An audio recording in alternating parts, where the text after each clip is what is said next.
साहित्यकल्पमध्ये आपलं स्वागत आहे. घेऊन आली आहे तुझ्या सवे परिपूर्ण मीचा पुढचा भाग सुरू करण्याआधी प्लीज माझ्या चॅनलला सबस्क्राईब करून घ्या आणि आधीचे पार्ट ऐकले असल्याची खात्री करून घ्या. चला सुरुवात करते. तुझ्या सवे परिपूर्ण मी भाग 14. श्रीरामने जाता जाता वेदला फोन केला. अरे श्री, चक्क आठवण आली म्हणायचं तुला माझी. पुढची परिस्थिती काय आहे हे न जाणून घेता वेद गमतीनेच म्हणाला. वेद्या, मुग्धा प्रॉब्लेममध्ये यार. मी घरी काही बोललो नाहीये, तिला शोधायला निघालोय. अरे काय सांगतोयस?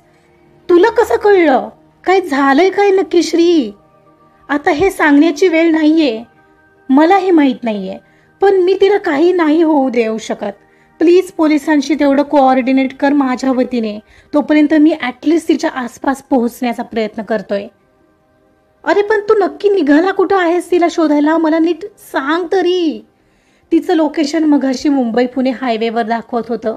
आता ते पुढे सरतंय, मुंबईच्या दिशेने जाताना दिसतंय. मी तिकडेच निघालो आहे. मला तुझी वेळोवेळी मदत लागेल. प्लीज अवेलेबल राहशील. बाय. म्हणून त्यानं फोनही ठेवला. काय झालं रे वेद? कोणाचा फोन होता? मागून प्राची येऊन विचारत होती. अगं श्रीरामचा फोन होता. मुग्धा कसल्याशा प्रॉब्लेममध्ये आहे असं म्हणत होता. ओ, काय सांगतोस?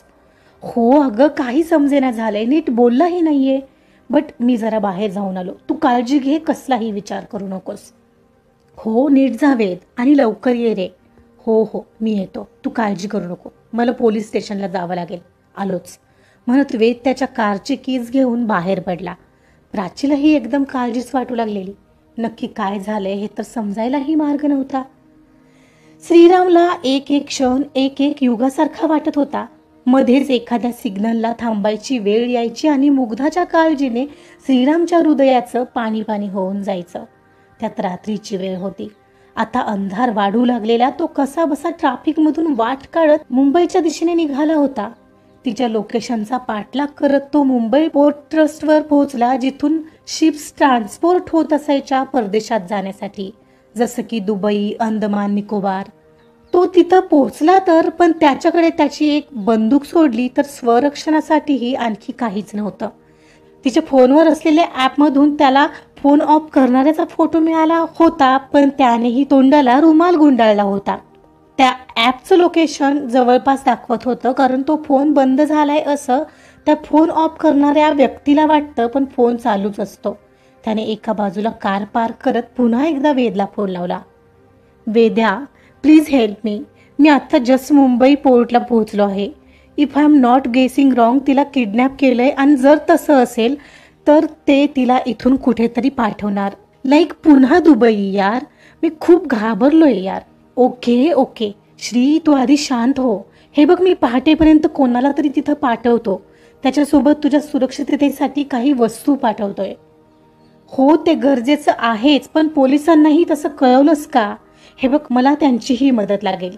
तिला तोवर मी शोधायचा प्रयत्न करतो. तिचं लोकेशन इथंच जवळ दाखवतंय. श्रीराम पण कॉन्टॅक्टमध्ये राहा, आणि प्लीज बी केअरफुल. मी उद्या तिथं पोहोचतोय. थँक्स वेद. अरे यार श्री, बस का यार, हीच का आपली मैत्री? हो पण आता जी वेळ आली आहे ना, ती खूपच. तो बोलता बोलता गप्पच झाला. एवढ्यात कारजवळ कोणीतरी येताना दिसलं. हे वेद, कोणतरी आलंय, मी फोन ठेवतो, बाय. हळूच म्हणत त्याने पटकन फोन ठेवला आणि फोन खिशात घातला. केस आणि कपडे थोडे विस्कटले आणि त्याच्याकडे तोंड करून उभा राहिला. ए, कौन है वहाँ पर? सर, मेरा नाम शाहिद है. काम की तलाश में आया हूँ. प्लीज कोई काम मिलेगा? श्रीरामने खोटंच नाव सांगून कामाची रिक्वेस्ट केली. काम? कोई काम नहीं मिलेगा यहाँ पे. जाओ यहाँ से. यहाँ क्यों आए हो? Please sir, please. आप भले आदमी लग रहे हो. प्लीज मेरी हेल्प करो प्लीज. घर में माँ अकेली है, कुछ कर नहीं सकती बेचारी. काम की वजह से कब से इधर उधर भाग रहा हूँ. आप तो मेहरबानी कर दो. किसी ने कहा यहाँ पे काम मिल जाएगा, इसलिए यहाँ आया हूँ. श्रीराम त्याचे पाय पकड़त बसला. अरे छोड़ो मुझे, छोड़ो.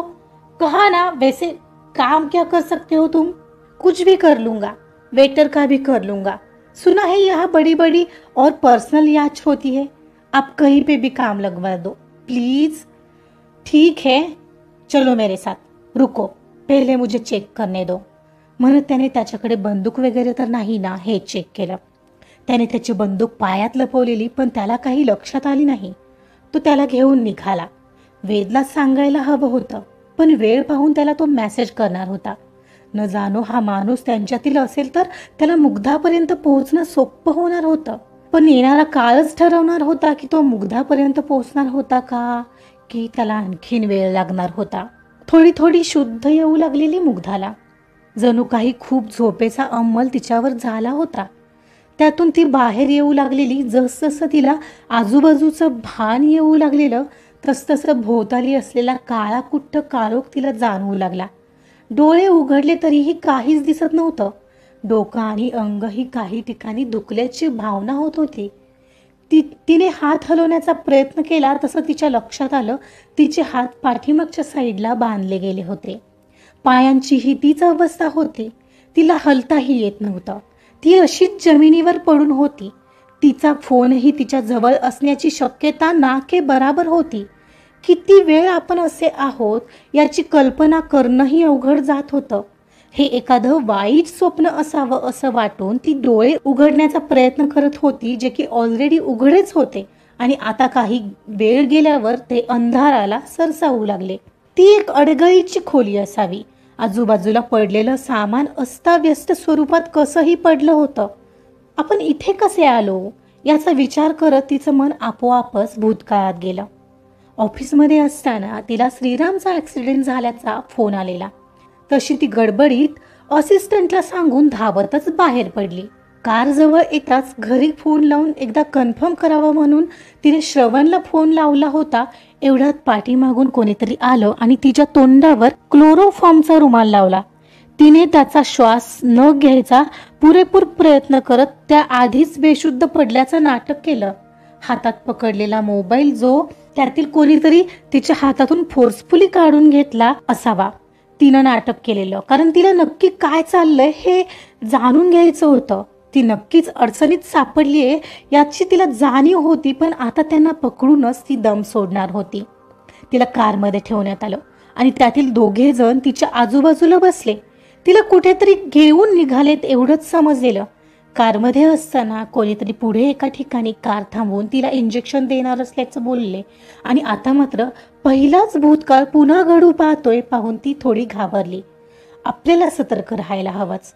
श्रीरामला सांगायला हवं पण माझा मोबाईल. ओह, ठरल्याप्रमाणे अंधाराचा फायदा घेत एक ठिकाणी मोकळा रस्ता पाहून कार थांबली आणि तिला बेशुद्ध करायचं इंजेक्शन तयार करू लागले. कोणीतरी तिला इंजेक्शन देऊ पाहणार. तिने एक जोराची फाईट दिली आणि बाहेर आली. त्या माणसाला क्षणार्धात जमिनीवर लोळवलं. एवढ्यात मागून कोणी आला त्यालाही तिने तिच्या कौशल्याने खाली पाडलं. ती त्यांना मारत होती. एवढ्यात कोणीतरी मागून येत तिच्या डोक्यात खूप जोरात काहीतरी मारलं आणि मग मात्र ती खाली कोसळली. तिच्या डोक्यात मारलं होतं आणि ते आठवून तिचं डोकं पुन्हा ठणकू लागलं. पण ती साधा डोक्याला हातही लावू शकत नव्हती. Shriram, I miss you. मी अडकले, खूप खराब अडकले. हे सगळं काय झालं? बट मला खात्री आहे तू येशील. मी वाट पाहते तुझी. आजचा पार्ट इथंच संपलाय. म्हणजे मुग्धाला खरंच कोणीतरी किडनॅप केलंय आणि बहुतेक ते तिला मागच्या वेळीसारखे दुबईला घेऊन चाललेत. तो मेन गुंड जो तिच्या पाठीवर होता तोच तर तो नसेल ना? भारतातील मुलींना दुबईत नेऊन विकणाऱ्या टोळींचे बरेच प्लॅन तिनं उधळून लावलेले. त्यामुळे ते तिला पकडून तिला इजा करणार असतील का? बघूया त्यांचा नेमका काय इरादा आहे ते पुढच्या भागामध्ये. आणि श्रीराम तिला यामधून कसा वाचवतो का हे पाहण्यासाठी तरी ऐकत राहा तुझ्या सवे परिपूर्ण मी. कथा आवडत असेल तर लाईक करा, सबस्क्राईब करा आणि शेअर सुद्धा करा. Thank you so much.